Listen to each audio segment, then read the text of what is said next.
부활절 아침에 우리 한 번만 다시 우리 부활하신 주님을 찬양하려고 합니다. 죄와 사망의 사슬을 끊고 생명으로 부활하신 예수 그리스도를 찬양하고 모든 영광을 하나님 앞에 돌려드리는 복된 아침만 되기를 예수 이름으로 축원합니다. 예수님 부활하심을 믿습니다.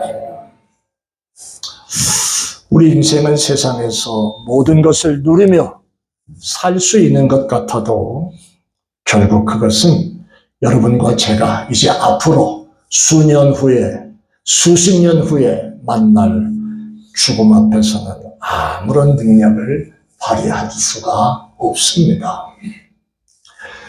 죽음을 환영하시는 분들이 여러분 가운데 계시나요? 빨리 죽었으면 좋겠다. 다 거짓말이에요. 그 얘기는 다 거짓말이랍니다. 죽음을 환영하는 분은 아무도 없습니다. 정작 입술로는 빨리 죽고 싶다 그렇게 얘기해도 죽음을 기다리는 분은 없습니다. 제가 숱하게 많은 장례를 치르고 장례를 치르는 그 가운데 한 가지 시신들을 이렇게 염하는 그런 모습들을 저는 직접 해본 적도 있고 또 그런 일들을 많이 보지요. 미국에 와서는 장례식장에 있는 사람들이 그 일을 다 해가지고 만들어 놓지만 아무리 예쁘게 화장하고 아무리 멋지게 옷을 입혀 놓는다 한들 죽음 그 일을 당하는 사람들의 모습은 참 안타깝게 짝이 없어요. 죽음은 모든 것을 허무하게 만듭니다. 죽음은 모든 것을 이상하게 만들어버리고 죽음은 생명을 초라한 존재로 만들잖아요. 그런데 오늘 우리는 엄청난 메시지를 오늘 아침에 우리는 늘 듣습니다. 예수 그리스도께서 죽음의 권세를 물리치고 다시 사흘 만에 살아나셨다.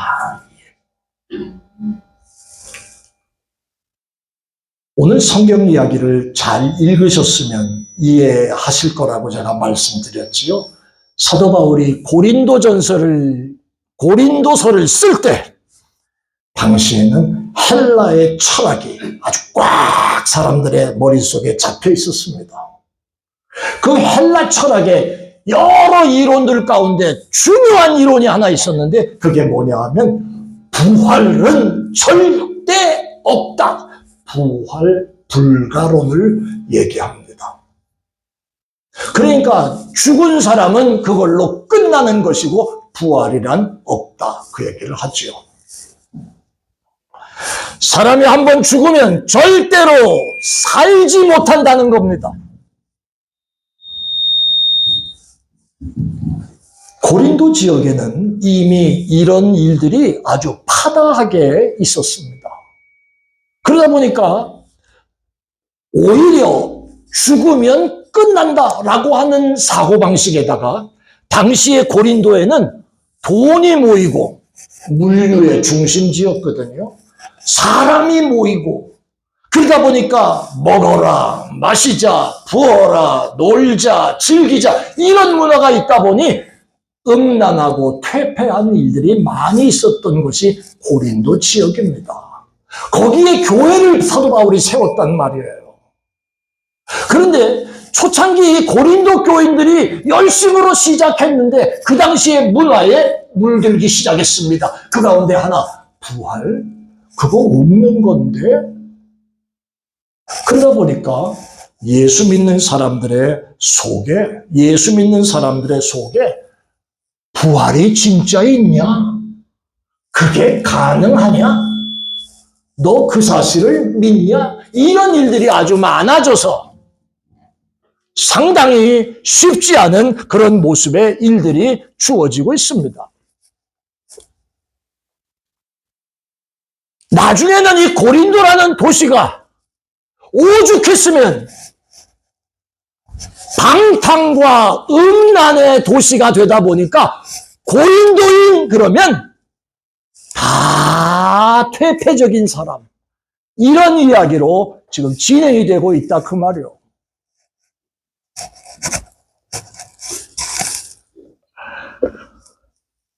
그런데 사도 바울에게 소식이 하나 들려오기를, 고린도 교회에서 예수님의 부활이 믿어지지가 않습니다 하는 사람부터 시작해서 그 교인들 안에 예수 부활은 없다 가정하는 사람까지 여러 가지 사람들이 있다는 것을 사도 바울이 듣고 충격을 받습니다.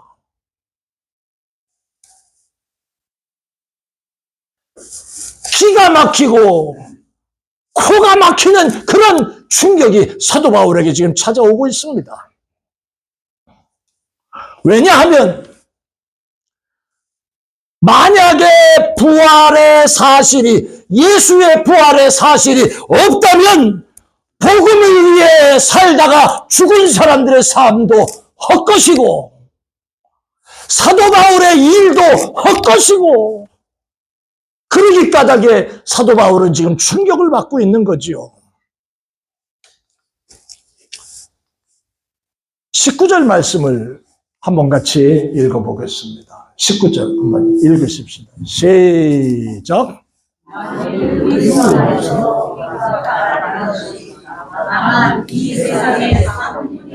모든 사람 가운데 우리가 더욱 불쌍한 자이더라. 잘 들어보세요.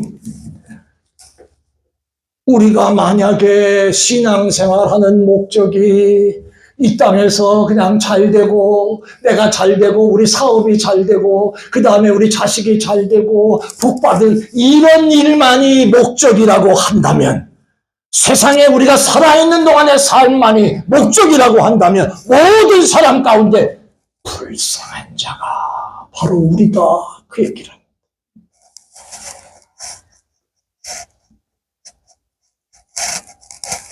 사도 바울이 누굽니까? 여러분이 아는 것처럼 사도 바울은 변화되기 쉽지 않은 사람입니다. 여러분이 잘 아는 지식 몇 가지 한번 검토해 볼까요? 나면서부터 할례를 받았다. 그 얘기는 무슨 말이냐 하면 정통 유대 지파의 유대인 중에 유대인이라는 얘기입니다. 이방 사람 아니라는 거예요. 유대 전통과 율법에 정통한 사람. 그러면서도 그는 헬라 문화와 철학, 그리고 로마의 정치와 법에 탁월한 지식을 갖고 있었고 익숙했던 사람이 사도 바울입니다. 그는 태어나면서부터 다른 유대인처럼 유대인으로서 로마의 시민이 된다는 것이 상당히 어려운 일인데, 그는 태어나면서부터 사도 바울의 아버지가 돈 주고 시민권을 사는 바람에 자동으로 시민권을 가진 사람이 바울입니다. 그가 공부를 얼마나 했다는 건 잘 아시지요? 당대의 석학인 가말리엘이라고 하는 선생님 아래서 아주 훌륭한 공부를 했고 최고의 지성인이 됐던 사람이 사도 바울입니다. 그러니까 이 사도 바울은 나름대로 철학이 있고 유대주의의 바탕이 된, 유대인의 삶에 바탕을 둔 철학과 유대주의의 신관, 신학이 분명한 사람입니다. 그랬기 때문에 남들이 안 하는 짓을 하잖아요. 그 일이 뭡니까? 예수 믿는 사람들, 이건 이단 중에 이단이고 잘못된 사람들이라고 생각해가지고 그 사람들을 잡아다가 돌로 쳐 죽이기도 하고 이런 일에 앞장서고 있잖아요. 왜? 그 일이 바로 여호와 하나님 보시기엔 옳은 일이다 이렇게 생각을 했기 까닭에 사도 바울은 앞장서서 이 쓸모없는 일을 지금 하고 있잖아요. 예수 믿는 건 잘못된 일이고, 그 다음에 예수 믿는 사람의 씨를 말리는 거는 내가 할 일이다. 사도 바울은 지금 그렇게 각오하고 달려들잖아요. 그런데 여러분이 아시는 것처럼 그 어느 날 다메스커스로 가는 길에서 사도 바울이 부활하신 예수님을 만나잖아요. 그것도 예수 믿는 사람 잡으러 가는 그 길에서 주님께서 사도 바울을 찾아오셔서 사울아, 사울아, 왜 나를 핍박하느냐 말씀하시는 그 음성. 그때부터 사도 바울은 거기서 완전히 뒤집어집니다. 누구십니까? 네가 핍박하는 예수라. 그 말씀입니다. 그러면서 사도 바울을 이제 어떻게 쓰실 것이고 어떻게 진행하실 것이라는 것을 사도 바울에게 깨닫게 하시면서 사도 바울을 하나님의 사람으로 샥 바꾸는. 우리 한번 따라하십시다. 부활의 주님을 만나니, 다 같이 부활의 주님을 만나니 인생이 바뀌어진다. 할렐루야. 주님을 바로 만나면 인생이 바뀌어. 지금은 죽었습니다마는 한 10년 됐나요? 제가 아주 아끼고 존경하던 형님 목사님이 한 분 있었습니다. 그 양반은 이원호라고 합니다. 근데 이 목사님은 출신이 아주 깡패 중에 그런 깡패가 없어. 현역 시절에 조직폭력배에 두목을 했던 사람이에요. 그 어머니가 권사님인데 하나님, 저 새끼 하나님 앞에 돌아오게 해달라고. 그렇게 기도했는데도 잘 안 됐어. 어느 날 아들아, 내 평생 소원이 있다. 맨날 깡패짓 하고 돌아다니는데 이게 보통 그냥 날라리 저 골목 깡패가 아니야. 조직폭력배 그룹의 보스라니까.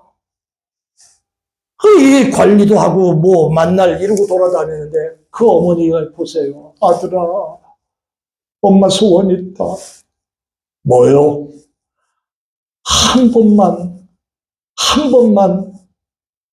기도원이라는 곳에 한번 갔다 오면 어떻겠니? 당연히 갈까요? 안 갈까요? 어떻게 이렇게 잘 알아? 안 가지.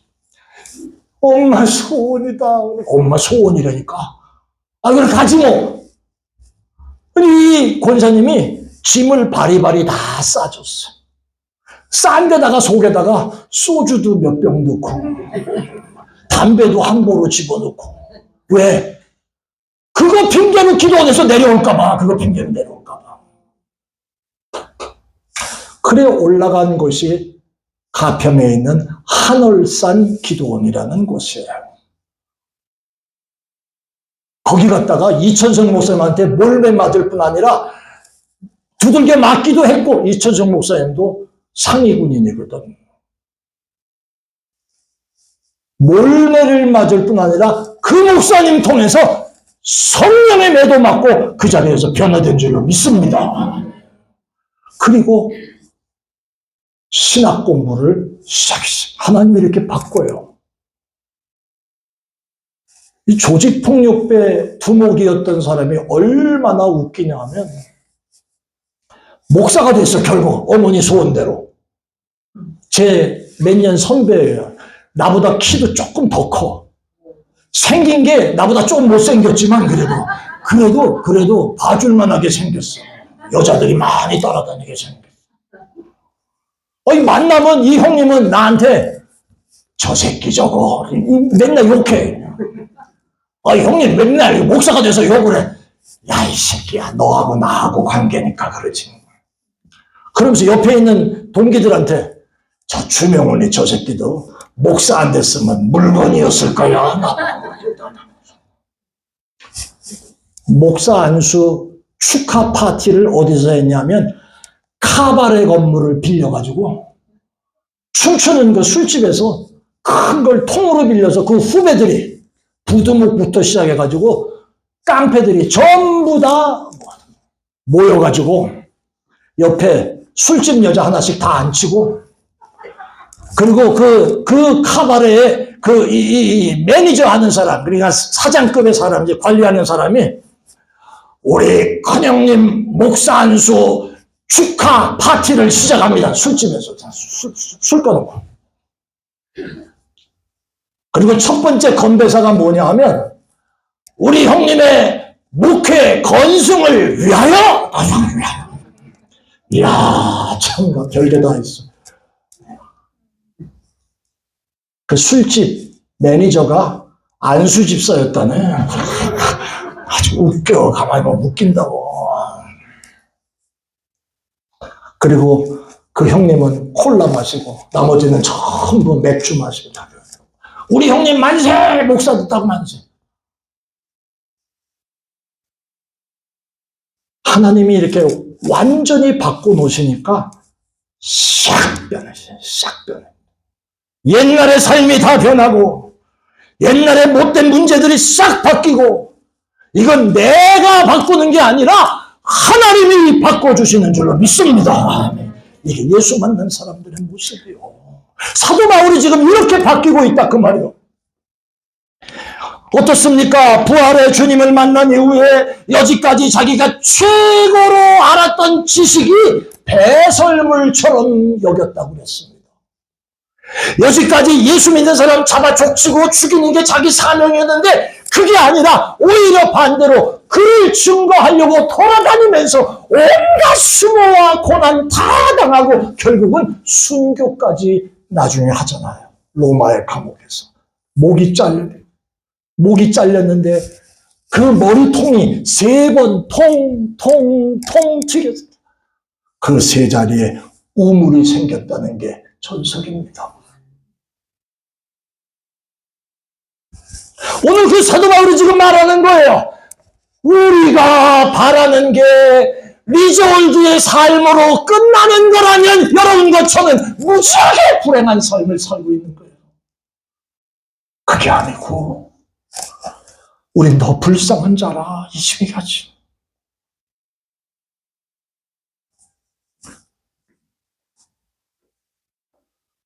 자, 그러면 사도 바울만 불쌍해요? 자, 이제는 우리 아까 고린도전서에 나오는 말씀 가운데 14절 말씀 한번 보겠습니다. 같이 한번 읽읍시다. 시작. 그리스도께서 만일 다시 살아나지 못하셨으면 우리가 전파하는 것도 헛것이요.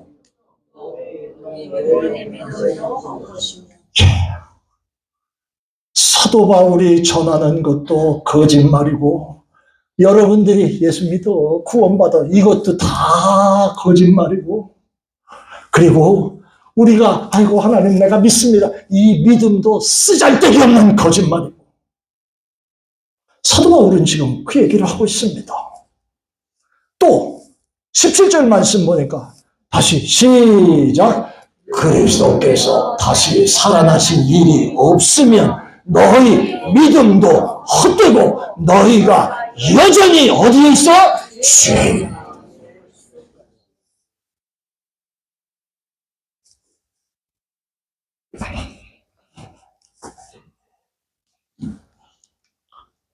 오늘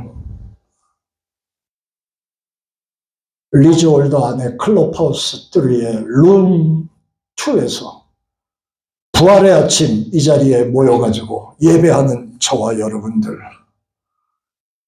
만약에 예수님이 부활하지 아니하시고 그가 부활했다는 사실이 꾸며낸 얘기요 거짓부렁이라면 얼마나 여러분과 제가 지금 웃기는 짓을 하고 있는지 알아야 됩니다. 뭐 할 일이 없어서 지금 이 자리에 모여 있습니까? 뭐 동창회 합니까? 지금 여기가 정치 연설 들으려고 오는 자리입니까? 여기보다 훌륭한 전문가한테 가서 연설을 듣는 게 100% 난 얘기입니다. 뭐 예술, 노래 부르는 거 좋아서 옵니까? 천만의 말씀 아닙니까? 주명훈 목사가 뭐 연설을 잘해서 여러분들이 그 연설 들으려고 옵니까? 연설이 아니라 하나님 말씀을 전하는 겁니다. 그런데 우스꽝소리 해가면서 뻥치는 얘기를 여러분에게 하고 있다면 여기 여러분이 있을 이유가 하나도 없습니다.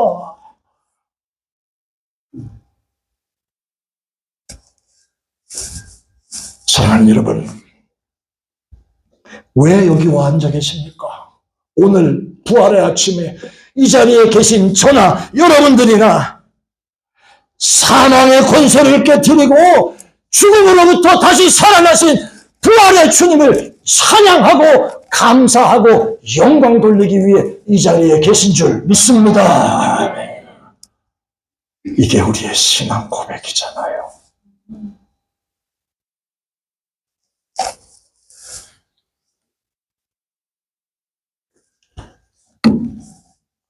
사랑하는 여러분,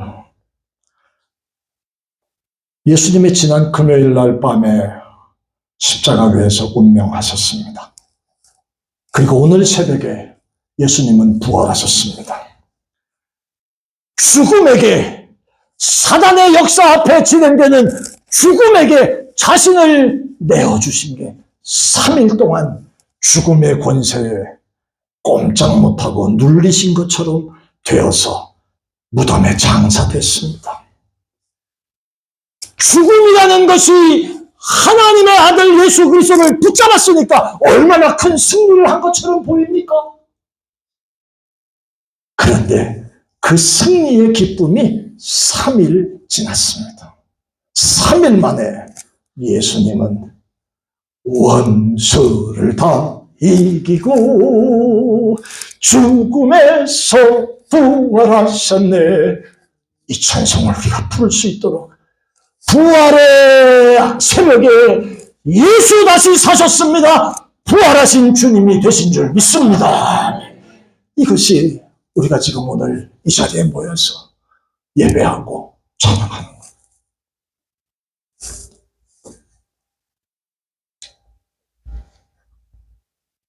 이제는 주님이 부활하셨기 까닭에 그 죽음이라는 것이 주님을 더 누르지 못했고 죽음의 권세를 이기셨기 까닭에 그 죽음이 저와 여러분도 침범하지 못하는 줄 압니다. 자, 이제 이 얘기는 조금 이따가 잠깐 설명하겠고요.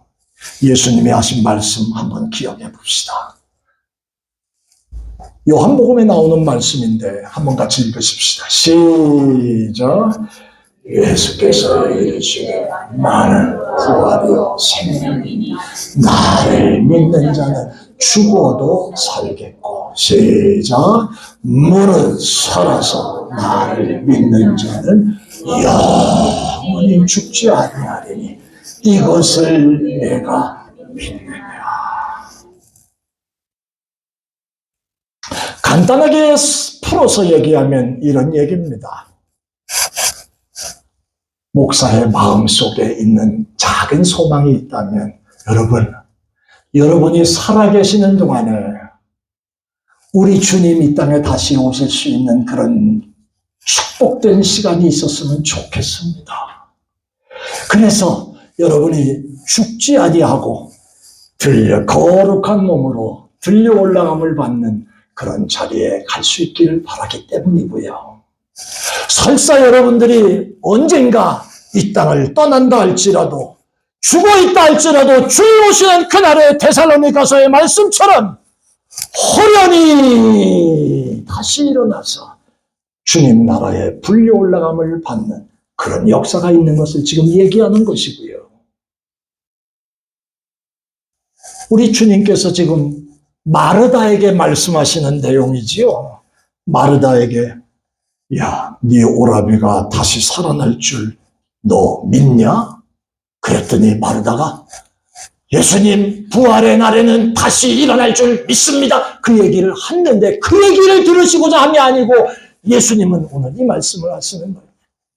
나는 부활이요 생명이니 나를 믿는 자는 죽어도 살겠고 죽었을지라도 영광의 날에 다시 일어날 일이 있을 것이라는 말씀을 하신 것이고요.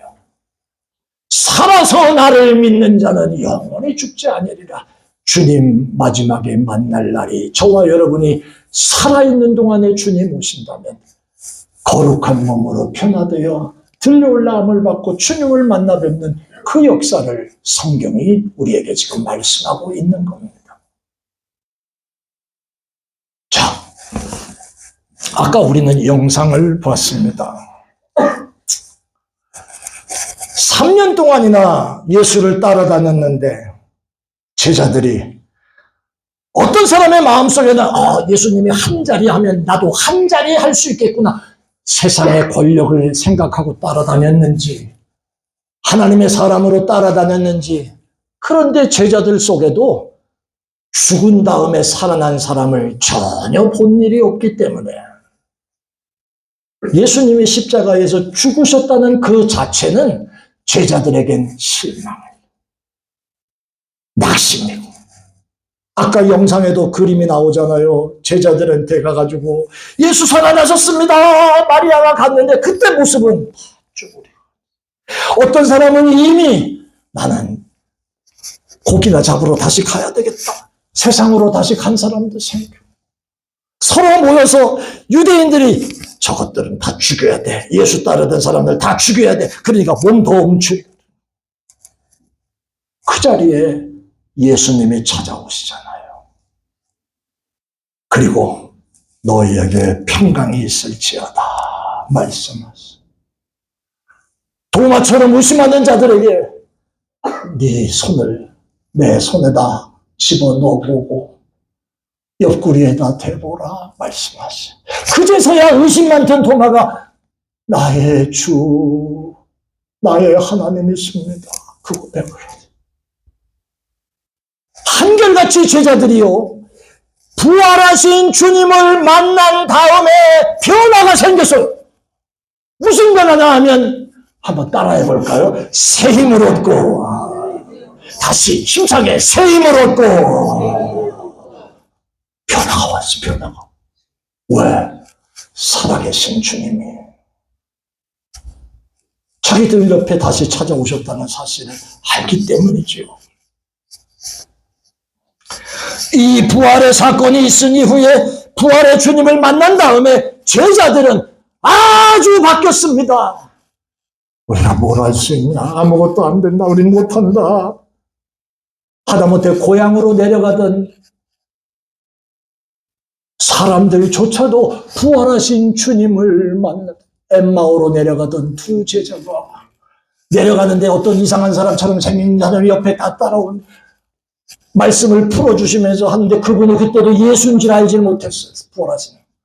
그 다음에 예수님이 호련히 사라지고 난 다음에 그들이 하는 말이 그 사람이 말씀을 풀어줄 때에 우리 가슴이 뜨겁지 않더냐 그 얘기를 합니다. 그러면서 내려갔던 길을 거슬러서 다시 올라갔다. 이런 변화들이 부활의 주님을 만난 다음에 생겨진 변화일시다. 사랑하는 여러분, 제자들에게도 이런 변화를 주셨는데 부활의 증인이 되어서 이렇게 살아갔던 믿음의 선진들이 있었는데 오늘 2024년 이 부활절 아침에 저와 여러분도 부활의 증인으로 살아야 하는데 부활의 증인으로 살아야 하는데 우리 모습은 어떨까요?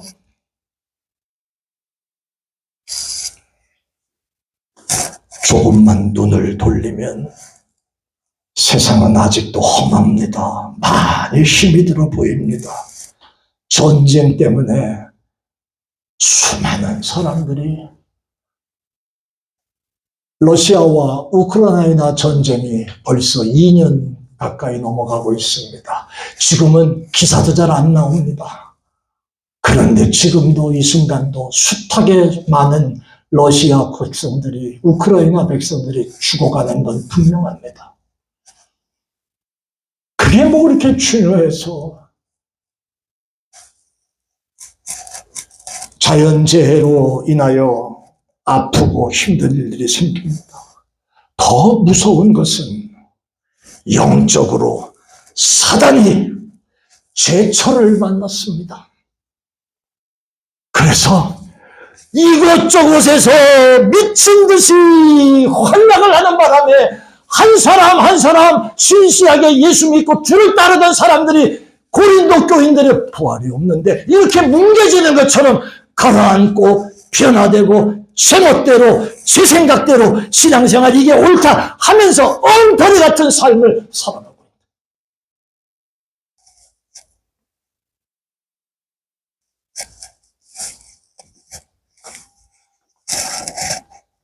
우상들이 판을 치고 어떻게 하든지 하나님과 멀어지게 하려고 발버둥 치는 그런 모습들이 지금 이 땅에 있습니다. 지금 리조월드에도 있습니다. 리조월드에 많은 사람들이 은퇴하고 들어오셨고 평상시에 교회를 섬기시면서 집사도 권사도 장로도 안수집사도 다 하고 계신 분들이 리조월드에 들어와서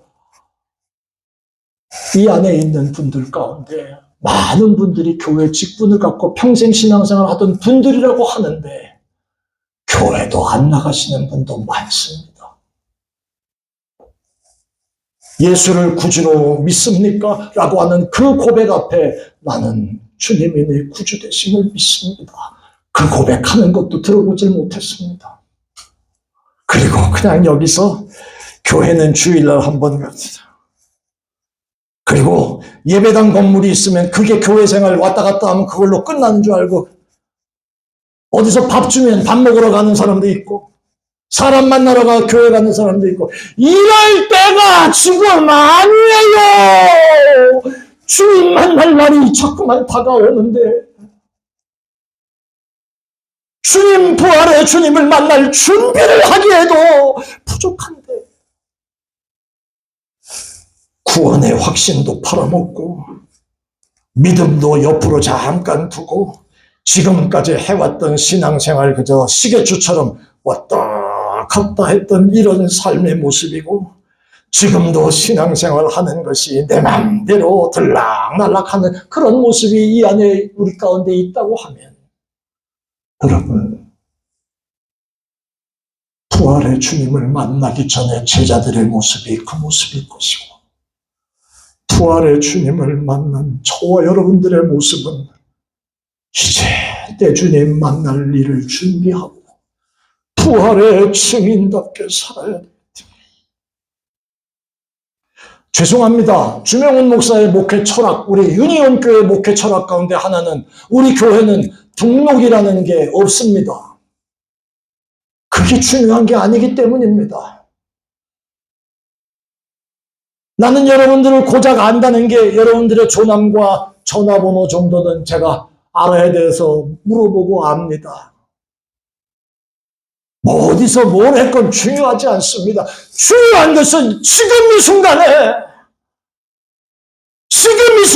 이 귀한 순간에 내가 예수님을 바로 믿어서 주님 나라 갈 준비를 리조월드에서 바르게 해야 되겠다. 그런 사람들이 이 자리에 모이면 저는 그걸로 제 목회의 목적이고 끝입니다. 하나님이 그 일 때문에 저를 여기 보내셨기 때문입니다.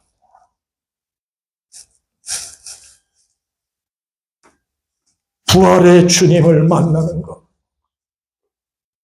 여러분, 지금 우리 시대에 부활의 주님의 역할을 해야 될 교회들과 예수 믿는다고 하는 사람들이 없어서 교회가 이렇게 문제들이 생기는 게 아니올시다.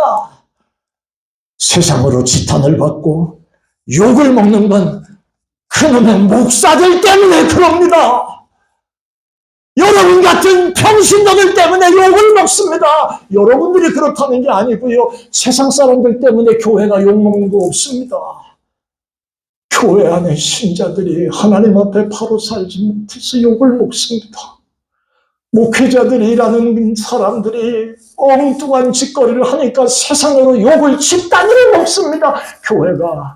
교회는 많아도 경건의 모양은 있는데 능력이 다 빠져버린 이상하게 바뀌어버린 교회들만 많이 있는 이 시대가 그렇습니다. 오늘 2024년 부활절 아침에 하나님이 저와 여러분들에게 원하는 게 뭘까요?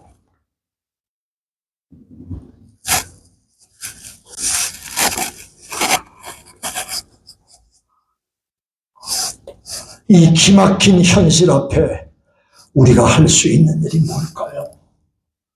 그래서 저는 이렇게 결론을 지으려고 합니다. 오늘 이 아침에 예수 부활의 능력 하나님 감사합니다. 한번 따라 하십시다. 주여, 잘해봐요. 주여, 부활의 능력을 내게도 주옵소서. 다시 시작. 주여 부활의 능력을 내게도 주옵소서. 다시 한번. 나를 회복시켜 주옵소서. 시작. 나를 회복시켜 주옵소서. 여러분, 제가 이번 주간에 어떤 분들에게 이런 얘기를 했습니다. 우리가 내년도의 부활절을 맞이할 수 있을까요? 누구도 모릅니다. Nobody know. 내년의 부활절에 그때까지 살아있을지 아니면 이 땅을 떠날지 아무도 모르기 때문입니다. 그러니까 하나님의 말씀을 가지고 우리가 경각심을 가지고 주님 준비해야 합니다. 주여 부활의 소망과 부활의 능력을 가지고 나의 남은 세월 살게 해 주옵소서.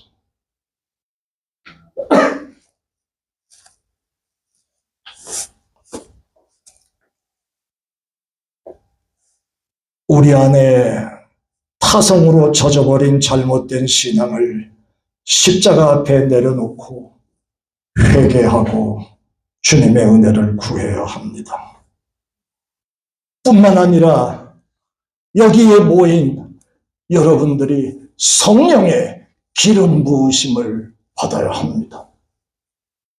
그리고 부활의 능력을 우리 속에 가짐으로 말미암아 저와 여러분들을 묶고 있는 어두움의 세력을 끊어내고 물리쳐야 할 줄로 믿습니다. 이걸 가져야 됩니다. 부활의 능력을 내게 주옵소서. 오늘 아침 비록 나이가 들어가면서 우리의 몸과 마음이 연약해지는 시대를 살고 있지만 부활의 증인으로 부활의 소망과 능력으로 무장하여 여러분의 믿음의 삶에 승리하는 우리 유니온 교회 이 목사가 되고 여러분들 되시기를 예수 이름으로 축원합니다.